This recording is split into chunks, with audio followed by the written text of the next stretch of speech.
We have no preliminary information on that at this time, Chris. The New Jersey State Attorney General, Chris Perino, is leading the investigation and coordinating with the NTSB and the Federal Railway Administration, who are at this time traveling to the site to begin to engage in the investigation with our state police, New Jersey Transit Police, and under the leadership of our state attorney general. And so, in my years as a federal prosecutor, I always used to tell my folks, don't jump to conclusions.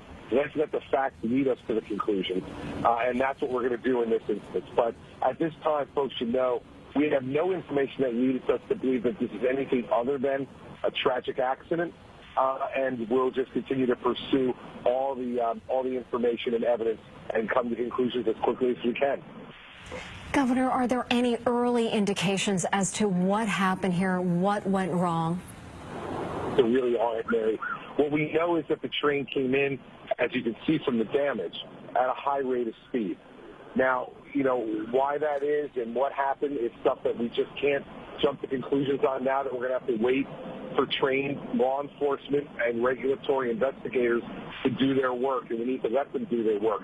But clearly you can see from the nature of the damage that was done to the Hoboken train station that was a train going at a much higher rate of speed than trains normally come into the station at. Governor, this is obviously during the height of the commute this morning. This is a massive hub, so many passengers not only on the train but also on the platform. When were you informed as to what happened and the magnitude of the situation in Hoboken? I was informed slightly after 9 o'clock this morning. I received a telephone call from my law enforcement leadership, the Attorney General, along with New Jersey Transit Police, and my Chief of Staff and Chief Counsel. They then immediately convened a conference call with a broader set of people, including Port Authority Police, Commissioner of Transportation, and other senior staff members to give me a full briefing.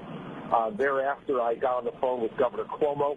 We shared information on what he knew and what I knew at that time, so that both governors were completely informed and communicating with each other. We'll be communicating and briefing local officials in about 40 minutes on everything that's going on at this time that we can share with them.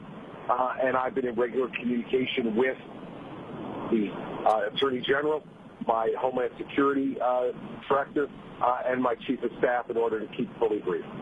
And Governor, has there been any discussion as to whether you should consider putting in additional safety measures at this location and others to prevent such an accident from happening?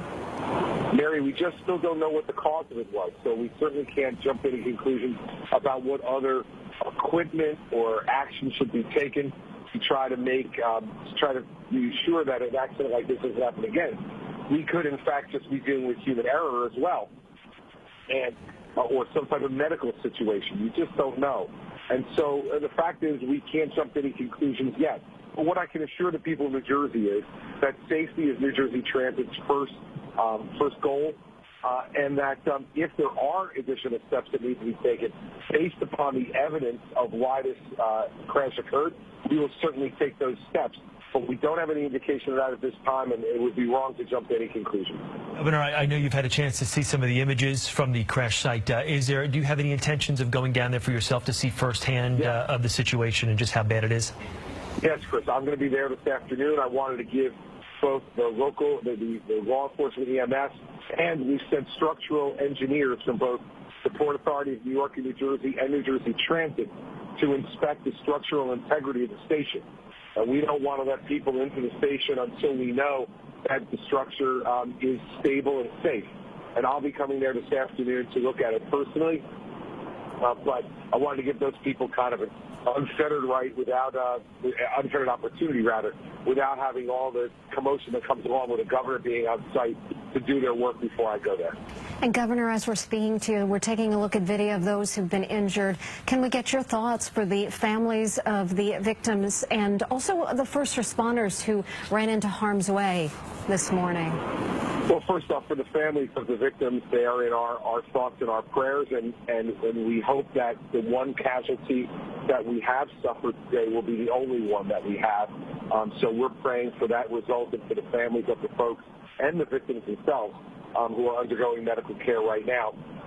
I will tell you, Mary, that the response by local law enforcement and EMS today was extraordinary. They got to the scene, to a very chaotic, crowded scene, very quickly. They triaged people on site and got them evacuated to the appropriate hospitals to get the appropriate care that they needed to get. And so, really, we owe a great deal, as we always do, to our law enforcement and our first responders. I think that the unfortunate experience that we've had in this region, going all the way back 15 years to 9/11, then what's gone on with Hurricane Sandy, and then some of the recent terrorist attacks that we just had, has made New Jerseyans and New Yorkers even more resilient, has made our EMS and law enforcement coordinate even more seamlessly, and I believe that lives will have been saved today because of that experience. Governor Christie, thanks so much for taking the time. We do appreciate it. And in case you haven't heard, we've spoken to a number of people this morning that said a lot of the good people of the Garden State actually rushed to the train into the platform to help others that needed their help rather than running out of the platform station. So there was a number of people there that did provide the assistance that some of the people that were injured needed. Governor, thank you very much. We appreciate you taking the time.